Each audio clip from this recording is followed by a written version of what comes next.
Hello, everyone, and welcome to chapter 31. I made it. It's almost like I did a whole month of vlogs every day. How long did that take? Is that a full year?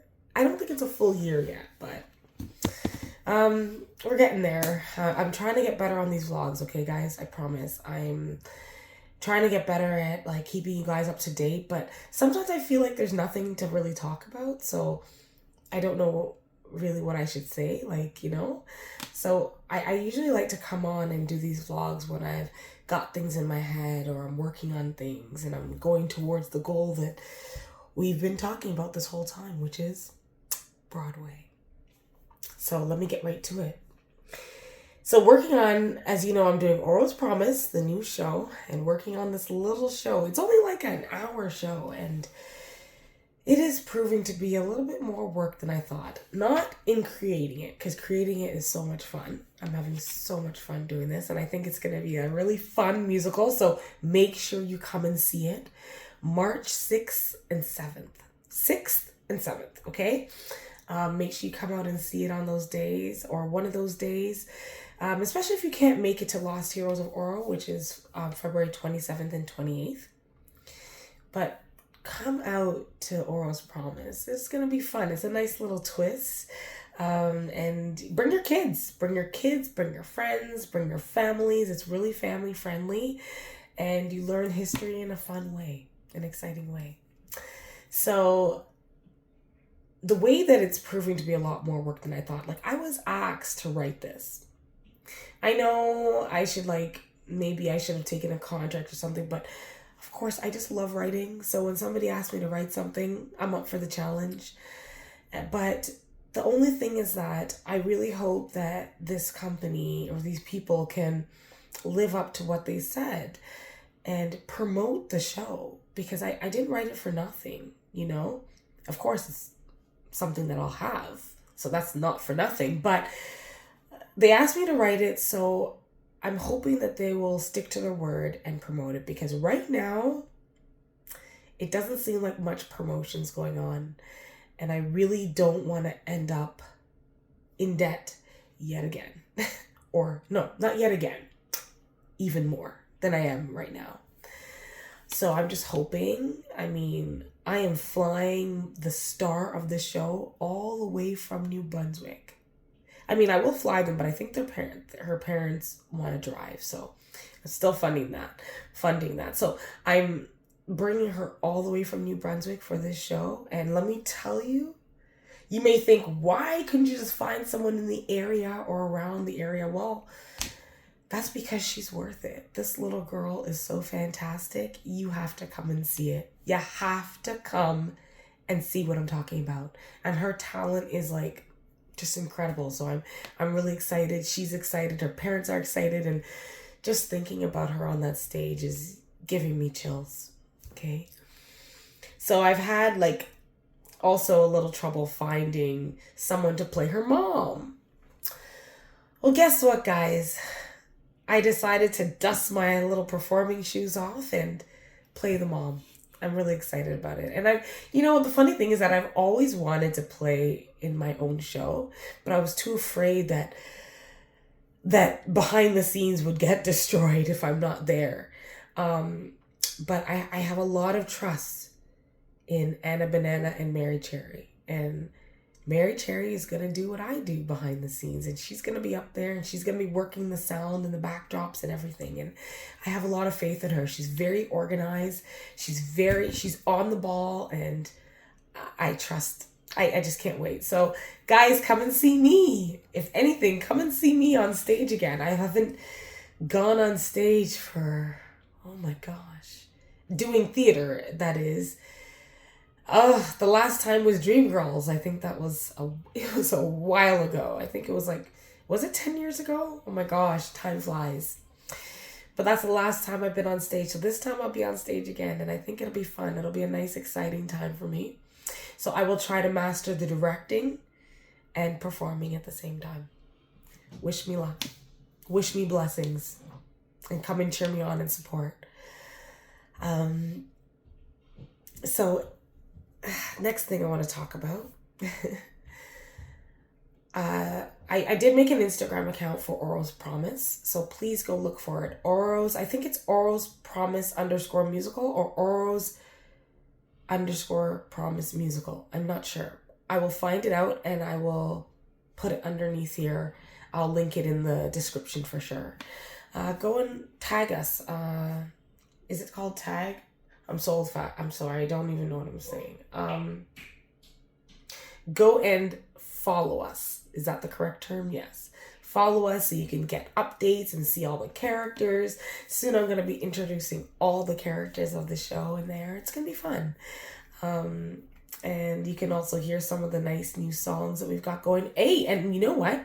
If you go on our Instagram right now for Oral's Promise, you will see or hear the little girl who's playing the lead character of Amara.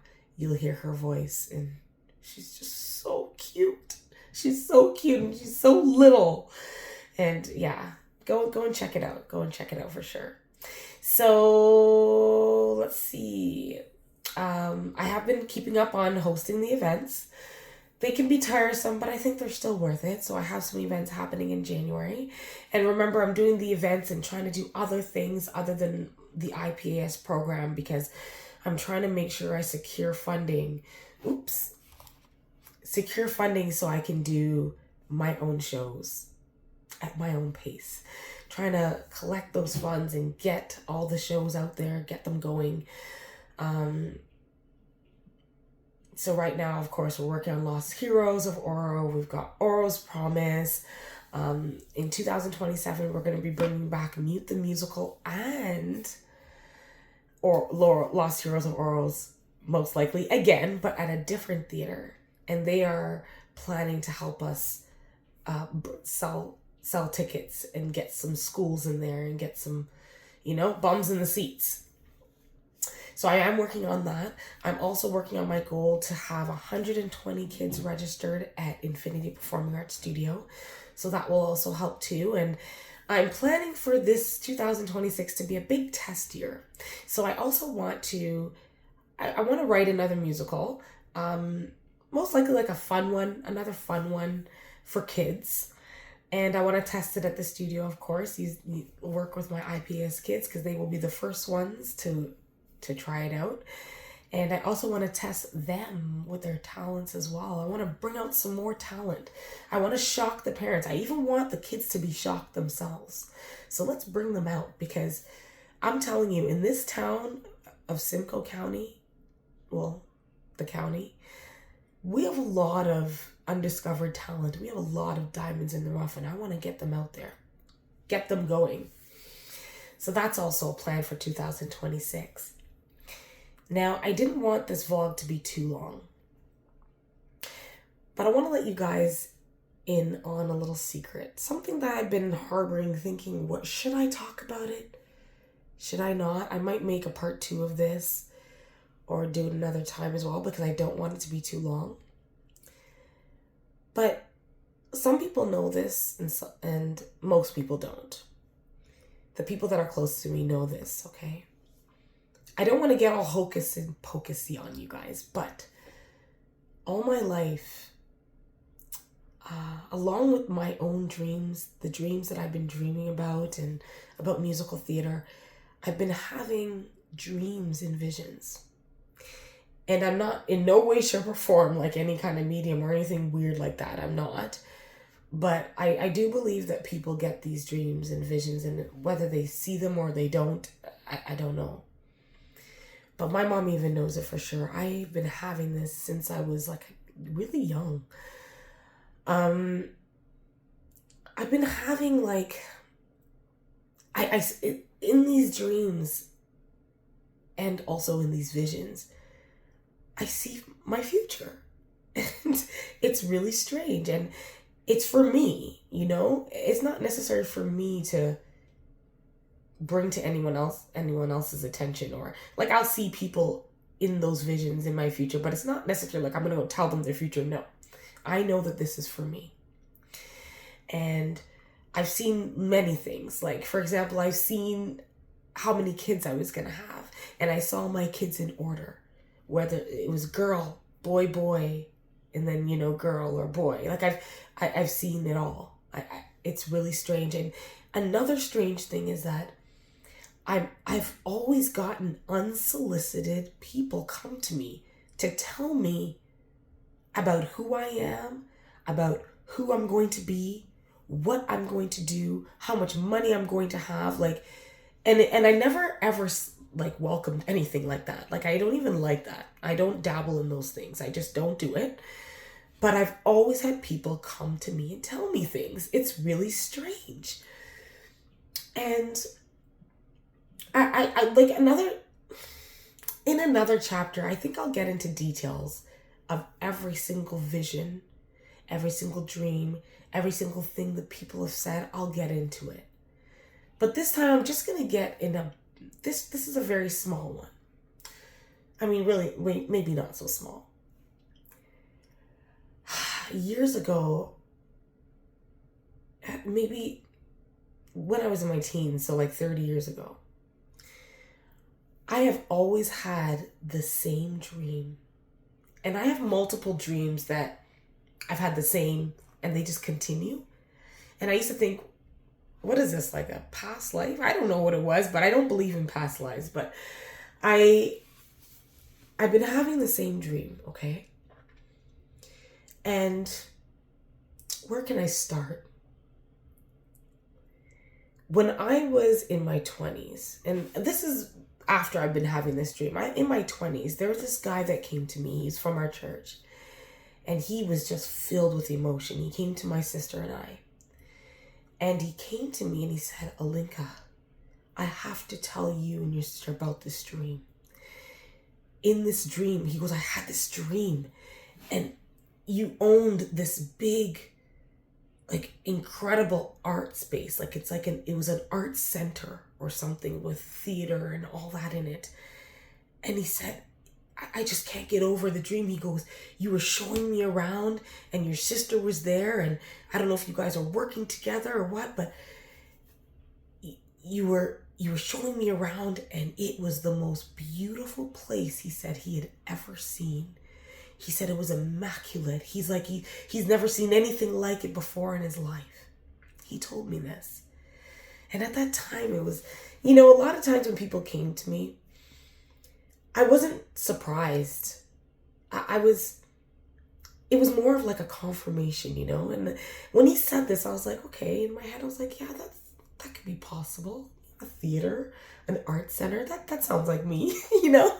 You know, you take it with a grain of salt. I don't know. I take it as in like, not like, wow, I believe it, but more like, I can see that. I know that, you know? And he told me about that. And I never thought anything really of it. Like, I believed him. I never really thought anything of it until just recently. Now, before he came and spoke to me, I have always had the same dream. This is one dream that I never really spoke about because I didn't think it was a big deal. I had this dream that I was in this gigantic place. The first dream, it was all concrete. The place was just like a big, huge shell. There was nothing in it. Now, let me tell you, I would have this dream maybe once every few months or once a year. Then it turned into like once every 2 years. But every time I had this dream, that place that I was just talking about, the shell, a little part of it would be built up. Maybe there's some framing on one side where there's rooms. Oh my gosh, I just realized something. Yeah.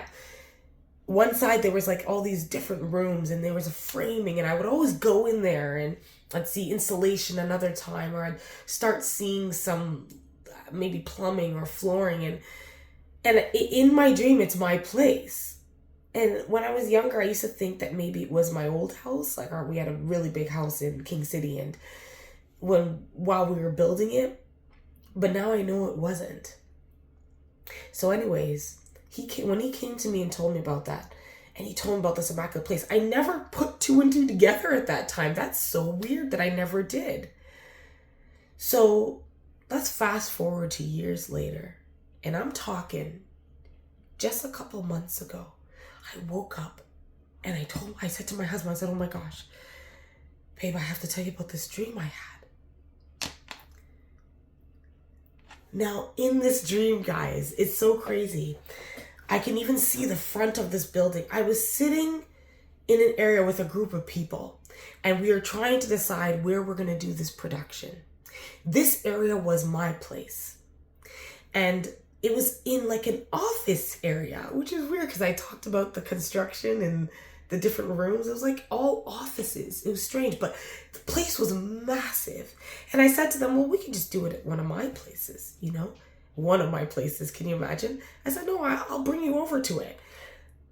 So guys, I walked over and brought them over in my dream to the place that was the concrete place that I was talking about. And I looked at one side, and that same area that was always being developed, there was like a stage there or something. And it was still there, but it was still slowly being developed. And then I walked over, I said, we're going to have it over here. And guys, I don't know if I opened curtains or I opened a partition, but oh my gosh. The same dream that I've always had where everything's always being developed. This area was finished. I opened it and it was the most beautiful theater you have ever seen. I swear to you. And it was weird. It was going around and it went really, really high. And there was all these balconies. And when I looked at the chairs, I saw the chairs turn. Now, in my dream, I didn't think nothing of it. I was like, I did. Because when I opened it, I went, oh. I kind of went, wow, but it's almost like I already knew it was there. And guys, don't think I'm nuts, because I'm not. But I'm telling you, this is what happened. And when I opened these chairs, the chairs were circular and they could turn and you could turn towards the stage. The stage was at the bottom in the middle. And when you turn these chairs, they were silver and white. And they were like, everything was glistening like it was crystal. I'm telling you, this place was so incredible. I've never seen anything like it in my life. I mean, this was my place. And when I woke up and I told Christabel, I said, oh my gosh, that place that I've been dreaming about my whole, like all these years, one side of it, and well, two sides, because the area where the offices were was finished. It was beautiful. When I look at it, I see glass. Like, anyways, but when I went to the theater, it was, guys, it's beyond words. I can't even explain what this looks like. The way it looked, it's like, you've never seen it before in your life. I've never seen any place like this in my life. So whether I'm going to have this theater while I'm here on earth, maybe I'll have it in heaven, I have no idea, but this place was mine. This place was mine. And then I only now did I remember about the young gentleman that came and told me about this years ago. And I won't say his name because, you know, he's not here with us anymore on this earth. And his death was a little tragic and I don't want to talk about it. It's just so sad. But I'll never forget that. I had to share that. Like, do you guys think, like, I'm like in my old age? Do you think that, I'm like, do I think I can actually have something like that? I mean, that place looks like it will take decades to create, to build, you know? But I had to share that with you because it's weird how these things come around full circle. And I know my dreams aren't just my imagination because other things have happened with my dreams and my visions. And in another chapter, I'll tell you about it. In the meantime, if you want, tell me what you think about that. Isn't that insane? But I do know that that's going to be part of my journey. And you all will be there to witness it. See you in chapter 32.